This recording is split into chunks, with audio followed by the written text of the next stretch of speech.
नमस्कार दोस्तों, मैं आर सरकार। करंट अफेयर्स इस नए वीडियो में आप सभी का स्वागत है। आज हम लोग जिन करंट अफेयर्स के जिन टॉपिक्स को प्रश्नों को देखेंगे उसके बारे में थोड़ा देख ले पहले कि कौन सा टॉपिक्स हम लोग पहले देखेंगे। तो आज हम लोग जो देखेंगे उसमें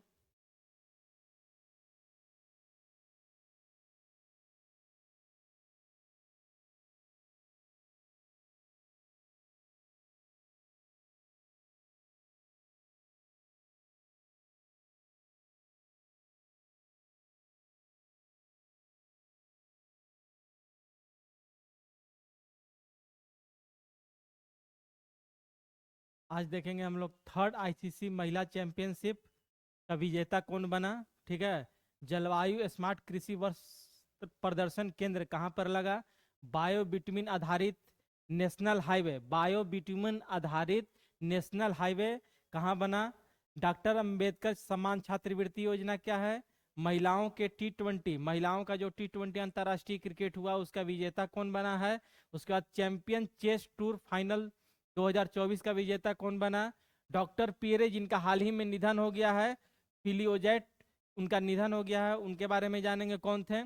भूजल यानी कि भूमि की जो जल है, भूजल है, भूमि के नीचे जो जल है या भूमि पर जो मौजूद जल है उसकी गुणवत्ता का क्या रिपोर्ट आया है, उस रिपोर्ट के बारे में चर्चा करेंगे। देश के नए राजस्व सचिव कौन बने हैं, मैया सांडू के बारे में जानेंगे। टोंगा जनजाति के बारे में जानेंगे। अमेरिका का राष्ट्रीय पक्षी कौन है उसके बारे में जानकारी जानेंगे। उसके बाद राष्ट्रीय सुशासन दिवस कब मनाया जाता है, वीर बाल दिवस कब मनाया जाता है, राष्ट्रीय मानवाधिकार आयोग जो है उसके बारे में जानेंगे। और मेटा पर जुर्माना, मेटा जो फेसबुक से संबंधित है उसके बारे, उस पर जुर्माना जो लगा है उसके बारे में हम लोग जानकारी प्राप्त करेंगे। तो एक एक करके हम लोग देखते हैं। देखिए, पहला प्रश्न है, थर्ड आईसीसी महिला चैंपियनशिप का खिताब किसने जीता। थर्ड आईसीसी महिला चैंपियनशिप का खिताब किस देश ने जीता। तो तीसरा जो आईसीसी जो चैंपियंस है, महिला चैंपियनशिप जो आईसीसी, ठीक है, क्रिकेट का, उसमें महिला चैंपियनशिप का खिताब जो है किसने जीता है। ऑस्ट्रेलिया जीता है। किसने जीता है, ऑस्ट्रेलिया। ठीक है, इसका आंसर कौन सा हो जाएगा, ऑस्ट्रेलिया। तीसरा जो अब महिला आईसीसी चैंपियंस ट्रॉफी जो हुआ है, अभी पुरुषों का चैंपियंस ट्रॉफी हो रहा है, ठीक है, उसके विजेता अभी अभी तो चल रहा है मैच, लीग मैच चल रहा है, उसके बाद फिर सेमीफाइनल, क्वार्टर फाइनल, फाइनल होगा। तो तीसरा जो आईसीसी महिला चैंपियनशिप जो हुआ है उसका विजेता कौन है, महिलाओं में ऑस्ट्रेलिया टीम जीता है। ठीक है, अब इसके बारे में थोड़ा देख लें। देखिए, आईसीसी महिला चैंपियनशिप जो है यह एक दिवसीय अंतरराष्ट्रीय क्रिकेट प्रतियोगिता है। क्या है, महिला चैंपियनशिप जो है आईसीसी का, यह एक महिलाओं का एक प्रतियोगिता है, क्रिकेट प्रतियोगिता है, अंतरराष्ट्रीय क्रिकेट प्रतियोगिता है, जिसमें अलग अलग देश के महिला क्रिकेट टीम भाग लेती है। जैसे भारत हो गया, ऑस्ट्रेलिया हो गया, न्यूजीलैंड हो गया, साउथ अफ्रीका हो गया, पाकिस्तान, अफगानिस्तान। ठीक है, इसमें विजेता टीम कौन रहा, ऑस्ट्रेलिया रहा। और उप विजेता टीम यानी कि ऑस्ट्रेलिया और न्यूजीलैंड के बीच में फाइनल मुकाबला हुआ था और जीता कौन, न्यूजीलैंड। ठीक है, यह जो प्रतियोगिता है, इस प्रतियोगिता में ऑस्ट्रेलिया की लगातार तीसरी जीत है। लगातार जो है 3 बार यह प्रतियोगिता जो है ऑस्ट्रेलिया जीत चुका है। इससे पहले 2014, 16, 2017, 20 में भी यह खिताब ऑस्ट्रेलिया के द्वारा जीता जा चुका है। ठीक है, तो थर्ड महिला आईसीसी चैंपियंस ट्रॉफी के विजेता कौन है, ऑस्ट्रेलिया। उप विजेता कौन है, न्यूजीलैंड। ठीक है, नेक्स्ट प्रश्न है, गुजरात के किस शहर में जलवायु स्मार्ट कृषि वस्त्र प्रदर्शन केंद्र, गुजरात के किस शहर में जलवायु स्मार्ट कृषि वस्त्र प्रदर्शन केंद्र का उद्घाटन किया गया। तो यह जो है कृषि वस्त्र प्रदर्शन केंद्र का उद्घाटन जो है कहाँ किया गया, नवसारी। नवसारी कहाँ स्थित है, गुजरात में। गुजरात में ही पूछ रहा था कि गुजरात के किस शहर में जलवायु स्मार्ट कृषि वस्त्र प्रदर्शन केंद्र का उद्घाटन किया गया। तो कहाँ किया गया, नवसारी में किया गया। ठीक है, इसके बारे में देख लें क्या है। देखिए, जलवायु स्मार्ट कृषि वस्त्र प्रदर्शन केंद्र क्या है, जलवायु स्मार्ट कृषि वस्त्र प्रदर्शन केंद्र कहने का मतलब है कि जलवायु पर्यावरण के अनुकूल, ठीक है ना, यानी पर्यावरण के दृष्टिकोण से महत्वपूर्ण हो, ठीक है। इसका शुरुआत कहाँ हुआ? नवसारी गुजरात में। उद्देश्य क्या है कि जलवायु अनुकूल कृषि एवं वस्त्र उत्पादन के नवीनतम तरीकों को बढ़ावा देना, यानी कि वैसे वस्त्र उत्पादनों को बढ़ावा देना जो जलवायु के अनुकूल हो, यानी पर्यावरण के अनुकूल हो। ऐसा नहीं कि पर्यावरण के जो अनुकूल न हो। उसी के लिए यह प्रदर्शनी का क्या किया गया? गुजरात के नवसारी में आयोजन किया गया। इस केंद्र में किसानों को शिक्षित एवं सशक्त बनाते हुए कृषि वस्त्र उत्पादों को का लाइव प्रदर्शन एवं व्यवहारिक प्रशिक्षण प्रदान करेगा। इसमें क्या हुआ? इस केंद्र में क्या हुआ? केंद्र में क्या होगा कि किसानों को जो है उनको जलवायु आधारित जो है कृषि के लिए जो है उन्हें बढ़ावा दिया जाएगा। कृषि को लिए क्या क्या कर सकते हैं उनको प्रशिक्षित किया जाएगा उसके लिए। उसके अलावा जो वस्त्र है उसके क्षेत्र में उन्हें प्रशिक्षण दिया जाएगा, जिससे जो है जलवायु अनुकूल जो है वह इन कार्यों को कर सके। इसे synthetic and art silk milk research association, Sasmira, ठीक है। सस्मीरा का फुल फॉर्म क्या हुआ? Synthetic and art silk milk research association के सहयोग से शुरू किया गया है। यानी कि यह जलवायु स्मार्ट कृषि वस्त्र प्रदर्शन केंद्र जो है यह किसके सहयोग से शुरू किया गया? सस्मीरा। सस्मीरा, सस्मीरा का फुल फॉर्म क्या है? Synthetic of art silk milk research association, ठीक है। नेक्स्ट प्रश्न देखें।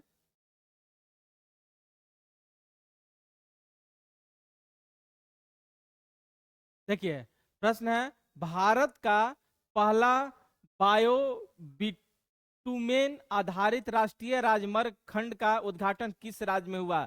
प्रश्न पूछ रहा है, भारत का पहला बायो बिटुमेन आधारित राष्ट्रीय राजमार्ग खंड, यानी जो बायो बिटुमेन आधारित राष्ट्रीय राजमार्ग खंड यानी एनएच जो है का उद्घाटन किस राज्य में हुआ? तो इसका उद्घाटन कहाँ हुआ? नागपुर में। कहाँ हुआ? नागपुर। नागपुर NH 44 पर। किस पर? NH 44 पर हुआ है, ठीक है। तो इसका आंसर क्या हो जाएगा? भारत का पहला बायो बिटुमेन आधारित NH जो है वह नागपुर में बना है। और नागपुर में कौन सा नेशनल हाईवे है? उसका नाम क्या है? NH 44, ठीक है। अब इस बायो बिटुमेन के बारे में जानकारी लेंगे कि बायो बिटुमेन क्या होता है, ठीक है। देखिए बायो बिटुमेन आधारित NH, इसका उद्घाटन किसने किया? तो केंद्रीय सड़क परिवहन राजमार्ग मंत्री कौन है? नितिन गडकरी। उन्हीं के द्वारा जो है इसका उद्घाटन किया गया। कहाँ किया गया? बायो बिटुमेन आधारित NH जो है यह नागपुर के मानसर में NH 44 पर बना है। अब बायो बिटुमेन क्या है कि बायो बिटुमेन है यह एक जैव आधारित बाइंडर है जो वनस्पति तेलों, फसल के ढूंढ, शैवाल, लिग्निन, लिग्निन का मतलब होता है लकड़ी का घटक, या पशु खाद जैसे नवीकरणीय स्रोतों से प्राप्त होता है। देखिए बायो बिटुमेन क्या है? यह एक जैव पदार्थ है जो किससे प्राप्त होता है? वनस्पति तेलों से प्राप्त होता है। फसल के ढूंढ, फसल का ढूंढ यानी कि फसल जो हो जाता है उसके पास जो बच जाता है उसका अवशेष, उससे फसल का ढूंढ उसको बोलेंगे, ठीक है। शैवाल, शैवाल से, ठीक है। लिग्निन, लिग्निन का मतलब होता है लकड़ी का घटक, लकड़ी का जो अवशेष बच जाएगा उसका। पशुओं के खाद, इन सब से मिलाकर जो है बायो बिटुमेन तैयार किया जाता है। और इसी बायो बिटुमेन से जो है नागपुर के मानसर में NH 44 पर इसी पर आधारित जो है रोड बनाया गया है। बिटुमेन कच्चे तेल के आसवन से प्राप्त होता है। देखिए ये तो बायो हो गया, बायोडिग्रेडेबल पदार्थ हो गया। अब बिटुमेन क्या है? बिटुमेन है कि यह कच्चा तेल, कच्चा तेल जो हम लोग निकालते हैं उस कच्चे तेल के आसवन विधि से, ठीक है ना, उसको प्राप्त होता है। रिफाइनिंग के दौरान गैसोलीन और डीजल हटने के बाद काफी मात्रा में बिटुमेन बच जाता है। जब उसका कच्चे तेल का जो आसवन विधि से निकालते हैं तो उसमें जो है क्या होता है कि उसमें गैसोलीन, ठीक है ना, क्या प्राप्त होता है? गैसोलीन। और डीजल हटाने के बाद जो अवशेष बच जाते हैं, यानी कि गैसोलीन और डीजल को जब निकाल देते हैं तो निकालने के बाद जो अवशेष बच जाते हैं उसी को हम लोग बोलते हैं क्या? बिटुमेन बोलते हैं, ठीक है। और वही बिटुमेन बायो यानी कि जो फसल के ढूंढ, शैवाल, लिग्निन इन सब से मिलकर और उसी में जो है क्या मिलाया जाता है? बिटुमिन मिलाया जाता है और यही बिटुमिन मिलाकर जो है रोड बनाया जाता है, पदार्थ बनाया जाता है जिससे रोड पर इस्तेमाल किया गया है। बिटुमिन जो होता है यह जल रोधी एवं चिपचिपा होता है, यानी कि यह जल को क्या करता है, बिटुमिन रोकता है और यह कैसा होता है, चिपचिपा होता है। इसी के कारण क्या हो जाता है, उसका पकड़ मजबूत हो जाता है। ठीक है, इस तरह सड़क बनाने से पर्यावरण का नुकसान क्या होगा, नहीं होगा। यानी कि अगर बायो बिटुमिन आधारित अगर सड़क का निर्माण होगा तो यह जो है क्या होगा कि इससे पर्यावरण के अनुकूल होगा। ठीक है, पर्यावरण के अनुकूल होगा तो यानी कि पर्यावरण के अनुकूल होगा तो यानी कि उसका नुकसान नहीं होगा। यही था बायो आधारित एनएच बना है। कहां बना है, याद कर लीजिए, नागपुर के मानसर के एनएच 44 पर बना है। ठीक है, नेक्स्ट प्रश्न देखें। दिल्ली सरकार ने छात्रवृत्ति योजना के तहत दिल्ली सरकार ने छात्रवृत्ति योजना के तहत विदेशों में उच्च शिक्षा प्राप्त करने वाले दलित छात्रों की मदद के लिए कौन सी योजना शुरू की है। तो कौन सी योजना शुरू की है, दिल्ली सरकार ने छात्रवृत्ति योजना के तहत विदेशों में उच्च शिक्षा प्राप्त करने वाले दलित छात्रों की मदद के लिए कौन सी योजना की है। तो यह योजना शुरू की है डॉक्टर अंबेडकर छात्रवृत्ति योजना। छात्रवृत्ति योजना, देखिए इलेक्शन से पहले जो सरकार थी या आप सरकार जो था, आपकी जो सरकार थी, आपकी सरकार के द्वारा जो है इलेक्शन से पहले दिल्ली सरकार में जो विदेशों में यानी कि भारत के बाहर जो विदेशों में उच्च शिक्षा के लिए जा रहे हैं, उन्हीं उच्च शिक्षण संस्थानों में पढ़ने के लिए जो छात्र इच्छुक है, उन छात्रों के लिए जो है दिल्ली सरकार के द्वारा क्या किया गया है, एक योजना शुरू किया गया है। उस योजना का नाम क्या है, डॉक्टर अंबेडकर छात्रवृत्ति योजना। ठीक है, इससे जो छात्र हैं वह जाएंगे और उच्च शिक्षा प्राप्त करेंगे, उनको सरकार सहायता करेगी।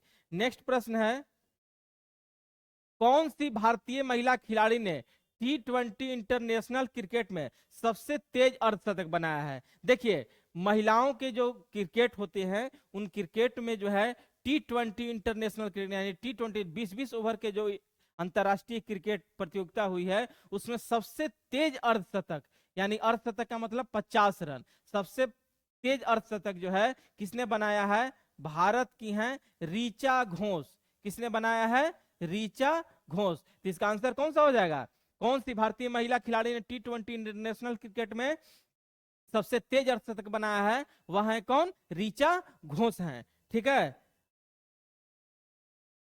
देखिए ऋचा घोष 18 गेंद में 50 रन बनाई है। कितना रन, 18 गेंद में 50 रन बनाई है। किसके खिलाफ खेल रही थी, वेस्ट इंडीज के खिलाफ खेल रही थी, जिसका आयोजन कहां हो रहा था मैच का, मुंबई में। और कब बनाई है, 2024 में भी और भी कम गेंदों पर तेज अर्धशतक बनाया गया है, जिसमें बनाई है सोफी डिवाइन। ठीक है ना, यह जो है न्यूजीलैंड के खिलाड़ी हैं, सोफी डिवाइन कहां के खिलाड़ी हैं, न्यूजीलैंड के खिलाड़ी हैं। इन्होंने भी 18 गेंद में बनाया था 50 रन, जो भारत के खिलाफ मैच था, बेंगलुरु में आयोजित हुआ था 2015 में। उसके अलावा फोइबे लिएफील्ड यह ऑस्ट्रेलिया के खिलाड़ी हैं, यह भी 18 गेंद में बनाई थी वेस्ट इंडीज के खिलाफ, सिडनी ऑस्ट्रेलिया 2023 में। उसके बाद नीडा डार यह 20 गेंद में बनाई हैं, पाकिस्तान बनाम दक्षिण अफ्रीका का मैच था जो बेनोवी 2019 में हुआ था। यह दक्षिण अफ्रीका खिलाड़ी है नीडा डार। ठीक है, तो सबसे भारत की तरफ से कौन सबसे तेज अर्धशतक बनाया है, ऋचा घोष। ठीक है, नेक्स्ट प्रश्न है, चैंपियंस चेस टूर फाइनल 2024 का खिताब किसने जीता। चैंपियंस चेस प्रतियोगिता हुई है, टूर फाइनल 2024 का खिताब जो है यह जो है मैग्नस कार्लसन ने जीता है। किसने जीता है, मैग्नस कार्लसन। इसका विजेता कौन है, Magnus Carlsen. Champion chess tour final 2024 का विजेता है मैग्नस कार्लसन है। ठीक है, देखिए अब यह जो प्रतियोगिता है इसका आयोजन कहां हुआ, जो चैंपियंस चेस का जो चैंपियंस टूर प्रतियोगिता जो हुई है यह ओस्ले में हुआ है। और ओस्ले कहां है, नॉर्वे में है। ठीक है ना, कहां है, ओस्ले नॉर्वे। इसका विजेता अभी मैंने बताया मैग्नस कार्लसन, ये भी जो है कहां के हैं, नॉर्वे के हैं। और उप विजेता कौन है, यान नेपोमनियाची कहाँ की है, कहाँ के हैं, रूस के। कौन उप विजेता रूस के हैं, उनका नाम है यान नेपोमनियाची। ठीक, नेक्स्ट प्रश्न, हाल ही में कौन से फ्रांसीसी संस्कृत विद्वान का निधन हो गया है?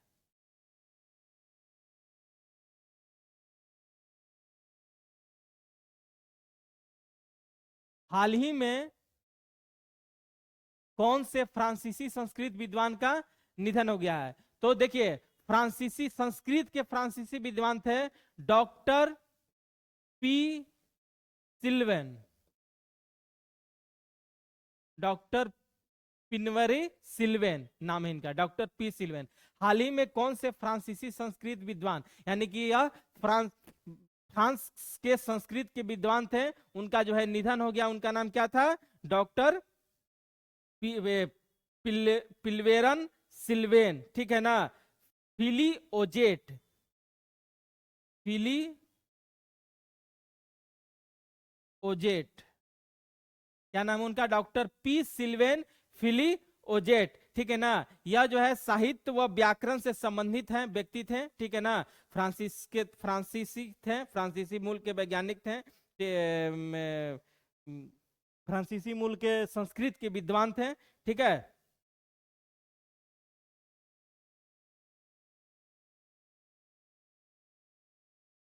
नेक्स्ट प्रश्न देखिए, नेक्स्ट प्रश्न है, वार्षिक भूजल गुणवत्ता रिपोर्ट 2024 किसने जारी किया? देखिए, पूछा प्रश्न है कि वार्षिक भूजल गुणवत्ता रिपोर्ट किसने जारी किया? तो यह रिपोर्ट जो है भारत सरकार के मंत्री हैं जिनका नाम है C.R. पाटिल। क्या नाम है उनका? C.R. पाटिल। इन्होंने ही वार्षिक, गलती लिखा हुआ, वार्षिक भूजल गुणवत्ता रिपोर्ट 2024 जारी किया है। इसमें इन्होंने बताया है कि इसे जल का गुणवत्ता क्या है, उसका क्या है, कैसे। इसके जारीकर्ता कौन थे? C.R. पाटिल थे, जो केंद्रीय जल शक्ति मंत्री हैं। इसका मूल्यांकन करता कौन है? जो भूजल जो है उसका गुणवत्ता का मूल्यांकन कौन किया है? केंद्रीय भूजल बोर्ड किया है। देश में कुल मिलाकर पानी कैल्शियम बाइकार्बोनेट प्रकार का है, यानी कि जो यह रिपोर्ट पेश किए हैं उसमें यह बताए हैं कि भारत में जो भूजल का जो गुणवत्ता है, पानी है, उसमें कैल्शियम बाइकार्बोनेट जो है अधिकतर मात्रा में है, ठीक है। उत्तर पूर्वी राज्यों में भूजल के 100% नमूने सिंचाई के लिए उत्कृष्ट श्रेणी में है। और इन्होंने इस रिपोर्ट में यह भी बताया, उत्तर पूर्व भारत, उत्तर पूर्व भारत कहने का मतलब क्या हुआ? जो मणि 7 सिस्टर स्टेट है, ठीक है, उत्तर पूर्व भारत, पूर्वोत्तर राज्य, ठीक है, जो शामिल है, वहां पर पीने का जो पानी है वह 100% जो है, सॉरी, पीने के लिए नहीं, सिंचाई के लिए जो पानी वहां पर उपलब्ध है वह उत्कृष्ट श्रेणी में उसको रखा गया है, ठीक है। और बाकी जो देश है उस देश में जो भूजल का पानी जो है वह जो है किस, उस पानी में क्या है, कौन सा चीज सबसे ज्यादा है? कैल्शियम बाई कार्बोनेट, ठीक। नेक्स्ट प्रश्न है, भारत सरकार ने किसे देश का राजस्व सचिव नियुक्त किया है? तो राजस्व सचिव जो है भारत सरकार के द्वारा जो है किसे नियुक्त किया गया है? अरुणीश चावला को नियुक्त किया गया है। किसे नियुक्त किया गया है? अरुणीश चावला। क्या नाम है उनका? भारत सरकार के नए राजस्व सचिव जो है कौन बने हैं? अरुणीश चावला बने हैं, ठीक है। नेक्स्ट है, मोल्देवा के नए राष्ट्रपति कौन बने हैं? ठीक है, तो मोल्देवा के नए राष्ट्रपति जो है उनका नाम क्या है?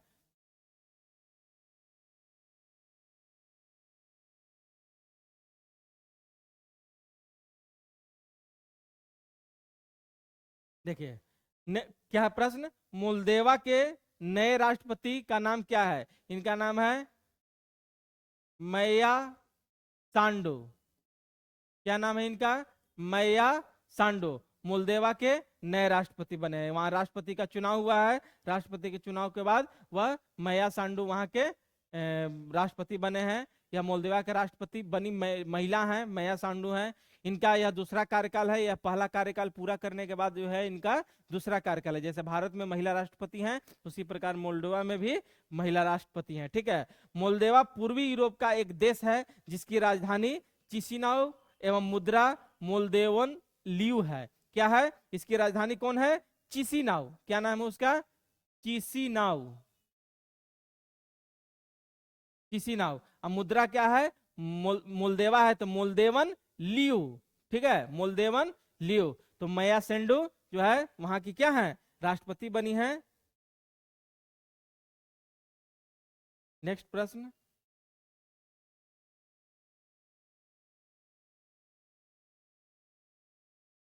प्रश्न है टोंगा के नए प्रधानमंत्री कौन बने हैं? ठीक है ना, देखिए टोंगा एक अफ्रीका का देश है।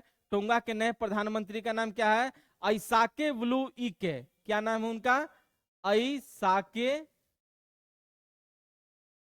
ब्लू इके। क्या नाम है उनका? टोंगा के जो नए प्रधानमंत्री हैं उनका नाम है आइसाके ब्लू इके। ठीक है, तो याद रखिएगा। देखिए ये सब जो प्रधानमंत्री, राष्ट्रपति, ये सब जो है किसी न किसी एग्जाम में आ ही जाता है। रेलवे के एग्जाम में भी आ जाता है, एसएससी के एग्जाम में भी आ जाता है, बैंकिंग के सेक्टर में तो ज्यादातर इस तरह का प्रश्न आते हैं। ठीक है, तो टोंगा के नए प्रधानमंत्री कौन थे? आइसाके ब्लू इके। ठीक है, देखिए टोंगा जो है यह एक द्वीपीय देश है जो ओशिनिया के पोलिनेशिया में स्थित है। यह क्या है? टोंगा जो है यह एक द्वीपीय देश है। ठीक है ना, द्वीपीय देश क्या है? द्वीपीय देश कहने का मतलब क्या है कि पानी से घिरा हुआ क्षेत्र। ठीक है, जो ओशिनिया के पोलिनेशिया में स्थित है, जिसकी राजधानी जो है नुकुआलोफा है। क्या है इसका? टोंगा की राजधानी नुकुआलोफा और मुद्रा है टोंगन पांगा। और प्रधानमंत्री यहाँ के नए कौन बने हैं? आइसाके ब्लू इके। कौन बने हैं? आइसाके ब्लू वीके बने हैं। ठीक है,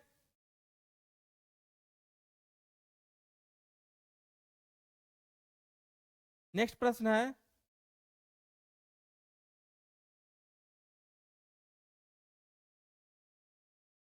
अमेरिका के राष्ट्रीय पक्षी किसी घोषित किया गया है? देखिए अमेरिका का राष्ट्रीय पक्षी जो है वाइल्ड ईगल को घोषित किया गया है। किसे घोषित किया गया है? Wild eagle. ईगल याद रखिएगा, अमेरिका का राष्ट्रीय पक्षी वाइल्ड ईगल को घोषित किया गया है। ठीक है, अब वाइल्ड ईगल क्या है इसके बारे में जाने। वाइल्ड ईगल देखिए क्या होता है। इसे आधिकारिक सबसे पहले तो इसे आधिकारिक तौर पर अमेरिका का राष्ट्रीय पक्षी घोषित किया गया है। इस पक्षी का सिर सफेद होता है, चोंच पीली होती है और रंग भूरा होता है। यानी वाइल्ड ईगल जो पक्षी है इसका जो है सिर कैसा होता है? सर, माथा जो है वह सफेद होता है, चोंच जो होता है वह पीला होता है और इसका जो रंग होता है शरीर का वह भूरा होता है। ठीक है, वाइल्ड ईगल का। इस पक्षी को अमेरिका की शक्ति व ताकत का प्रतीक माना जाता है।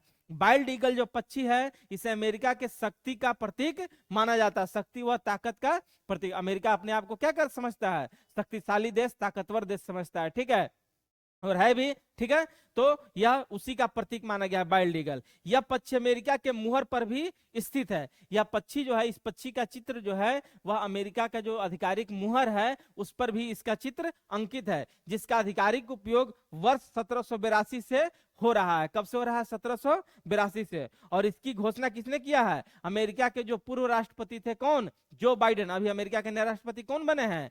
Donald Trump. तो यह जो बाइडेन के द्वारा ही वाइल्ड ईगल को वहां का अमेरिका का राष्ट्रीय पक्षी घोषित किया गया है। ठीक है, नेक्स्ट है। नेक्स्ट प्रश्न है सुशासन दिवस। ठीक है ना, सुशासन दिवस। सुशासन दिवस कब मनाया जाता है? सुशासन दिवस 25 दिसंबर को मनाया जाता है। ठीक है,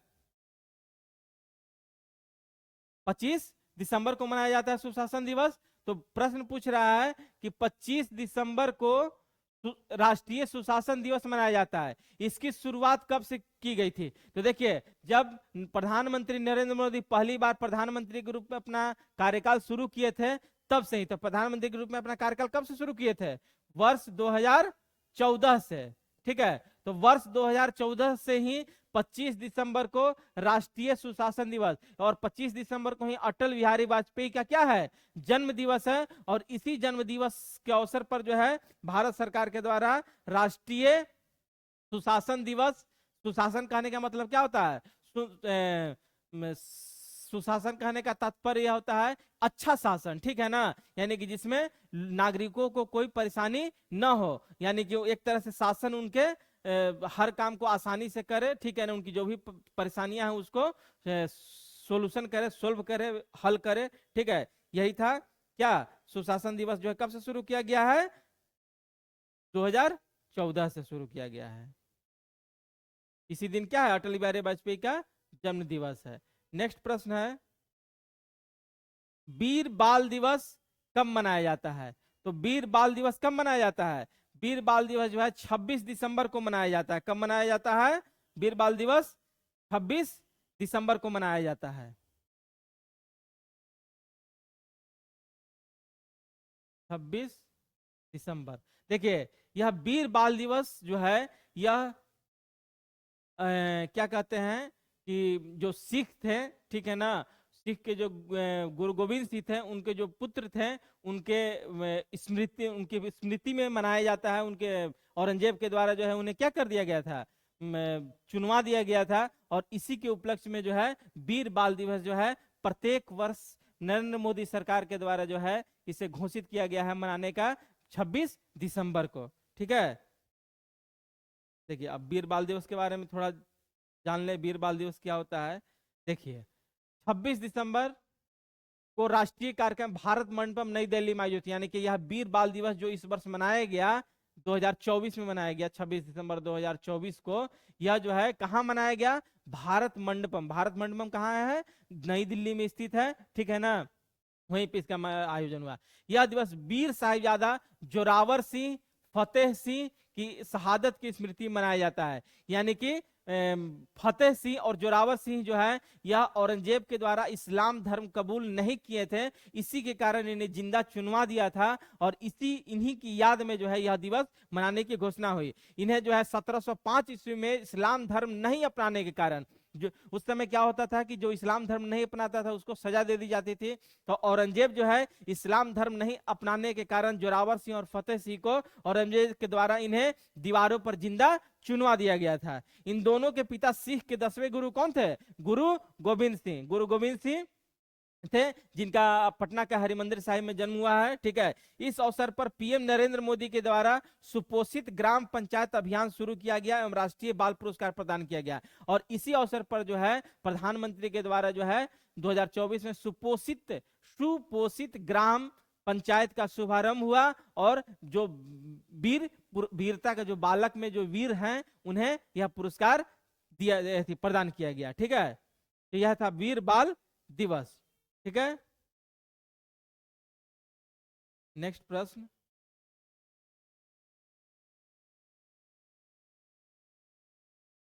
देखिए प्रश्न है राष्ट्रीय मानवाधिकार आयोग के नए अध्यक्ष कौन बने, सॉरी, तो राष्ट्रीय मानवाधिकार आयोग के नए अध्यक्ष कौन बने हैं, रामा स्वामी। क्या नाम है उनका, रामा स्वामी, ठीक है। तो राष्ट्रीय मानवाधिकार के नए अध्यक्ष ये बने हैं। देखिए राष्ट्रीय मानवाधिकार जो है इसकी स्थापना कब हुई है, 12 अक्टूबर 1993 को। राष्ट्रीय मानवाधिकार की स्थापना आयोग की स्थापना जो है 12 अक्टूबर 1993 को हुई है, जिसका मुख्यालय जो है नई दिल्ली। राष्ट्रीय है, राष्ट्रीय कहने का मतलब हुआ भारत देश का, ठीक है, नई दिल्ली। इसके नए अध्यक्ष बने हैं न्यायमूर्ति वी रामा सुब्रमण्यन। न्यायमूर्ति अरुण कुमार सिन्हा का स्थान लिया, यानी कि इससे पहले कौन थे, राष्ट्रीय मानवाधिकार आयोग के अरुण कुमार सिन्हा थे। और नए कौन बने हैं, वी रामा सुब्रमण्यम। इसके अध्यक्ष एवं सदस्य की नियुक्ति राष्ट्रपति के द्वारा प्रधानमंत्री की अध्यक्षता वाली उच्च स्तरीय समिति करती है। देखिए राष्ट्रीय मानवाधिकार आयोग के जो अध्यक्ष होते हैं उनकी नियुक्ति कौन करता है, राष्ट्रपति करते हैं। और राष्ट्रपति किसके सलाह पर करते हैं, तो प्रधानमंत्री की अध्यक्षता में एक उच्च स्तरीय समिति होती है। वह समिति जिसको सिफारिश करती है, जिस नाम की सिफारिश करती है राष्ट्रपति, उससे क्या करते हैं, नियुक्त करते हैं। प्रधानमंत्री की अध्यक्षता वाली जो उच्च स्तरीय समिति होती है उसमें कौन कौन होते हैं? तो प्रधानमंत्री होते हैं, लोकसभा के लोकसभा के अध्यक्ष होते हैं, राज्यसभा के उपसभापति होते हैं, सभापति नहीं, सभापति तो राज्यसभा का सभापति कौन होता है? उपराष्ट्रपति होता है। तो राज्यसभा के उपसभापति होते हैं, संसद के दोनों सदनों के विपक्ष के नेता भी होते हैं। तो जैसे संसद के विपक्ष का नेता कहने का मतलब क्या है? जैसे लोकसभा में विपक्ष के नेता कौन है? राहुल गांधी हैं, ठीक है ना। और राज्यसभा में विपक्ष के नेता कौन है? मल्लिकार्जुन खड़गे हैं, ठीक है। तो दोनों सदनों के संसद के दोनों सदनों के विपक्ष के नेता और केंद्रीय गृह मंत्री शामिल होते हैं। यानी कि राष्ट्रपति के द्वारा जो राष्ट्रीय मानवाधिकार आयोग के जो अध्यक्ष की नियुक्ति होती है, वह अध्यक्ष की नियुक्ति किस आधार पर होती है? प्रधानमंत्री के द्वारा प्रधानमंत्री की अध्यक्षता वाली उच्च स्तरीय समिति के आधार पर होती है, जो सिफारिश करती है जिस नाम का।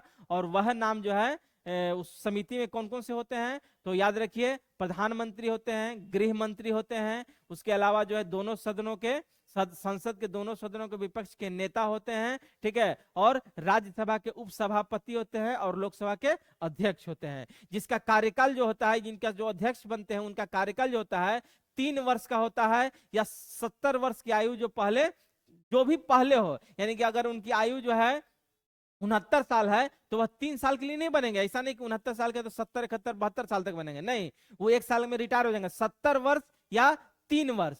जो 67 साल में बनेगा वो 70 साल तक रह जाएगा, ठीक है। तो यह है अध्यक्ष बनने की पात्रता क्या है? तो पात्रता है कि वह मुख्य क्या कहते हैं, जो मुख्य उच्चतम न्यायालय के जो मुख्य न्यायाधीश होते हैं उनका उन्हीं के समान इनका उच्चतम न्यायालय के मुख्य न्यायाधीश या न्यायाधीश के पद पर वह कार्यरत हो। यानी कि सर्वोच्च न्यायालय के मुख्य न्यायाधीश के पद पर जो व्यक्ति बैठे हुए हैं वो बन सकते हैं, या फिर जो सर्वोच्च न्यायालय में न्यायाधीश हैं वो बन सकते हैं, ठीक है। इसमें 2 सदस्य भी हैं जिनका नाम है प्रियांक कानूनगो और डॉक्टर विद्युत रंजन सारंगी। क्या नाम है उनका? प्रियांक कानूनगो और डॉक्टर विद्युत रंजन सारंगी। इसके दो महाराष्ट्रीय मानवाधिकार आयोग के 2 सदस्य हैं। और अध्यक्ष कौन बने हैं? रामा स्वामी। नेक्स्ट है,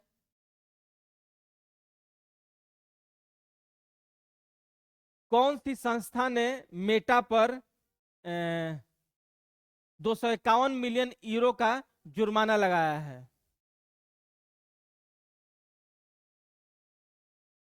देखिए, मेटा जो है, मेटा फेसबुक का एक फेसबुक जो हम लोग चलाते हैं सोशल मीडिया, ठीक है, फेसबुक का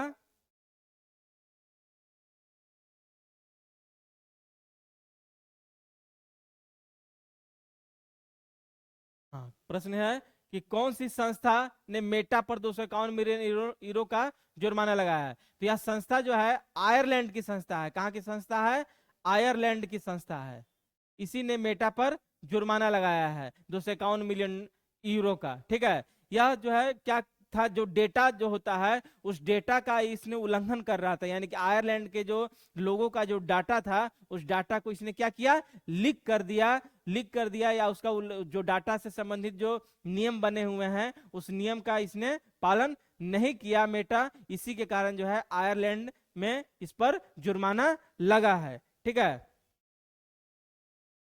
देखिए, कारण क्या है? 2018 के डाटा उल्लंघन के कारण इसमें हैकर्स ने फेसबुक के कोड में बग बग जो होता है कंप्यूटर का वायरस होता है, एग्जाम में भी पूछा हुआ होता है कि बग क्या होता है। तो यह एक कंप्यूटर वायरस है।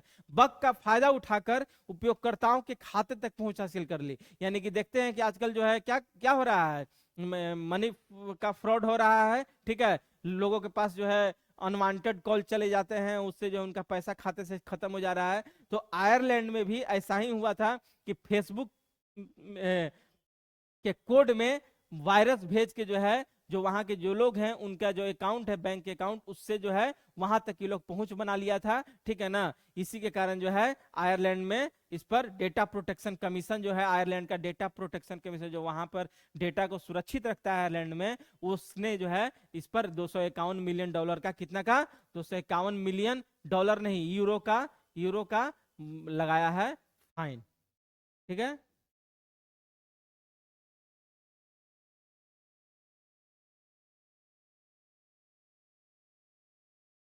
इस प्रकार जो है हम लोग अब नेक्स्ट वीडियो में देखेंगे, आगे में करेंगे, करंट अफेयर्स के संबंधित प्रश्नों को हल करेंगे। ठीक है, तो उस पर विस्तार पूर्वक चर्चा करते रहेंगे। और छोटे कदम भी बड़ी मंजिल की ओर ले जाती है, ठीक है ना। आप जो है धीरे धीरे जो है स्टेप बढ़ाते रहिए, पढ़ाई के प्रति जो है आगे बढ़ते रहिए, वो आपको मंजिल तक जरूर पहुंचाएगी। और अगर आप लोग हमारा वीडियो अगर अच्छा लगता है तो सब्सक्राइब करें चैनल को, लाइक करें और शेयर करें, ठीक है, और कमेंट भी साथ में करें, ठीक है। और अगर हमारा ऑनलाइन ऑफलाइन बैच ज्वाइन करना चाहते हैं तो आप जो है संपर्क कर सकते हैं, ठीक है। हमारा पता है क्या, near Rimjhim hotel, corner of Ramna road, Naya Tola, भिकना पहाड़ी, ठीक है। और आप जिस भी एग्जाम की तैयारी करना चाहते हैं, बीपीएससी, बिहार दरोगा, स्टेट पीसीएस, बिहार एसएससी, ठीक है, बैंक रेलवे एसएससी, ठीक है, जिसका भी तैयारी करना चाहते हैं आप जो है हमारे कार्यालय में आकर संपर्क करिए, ठीक है।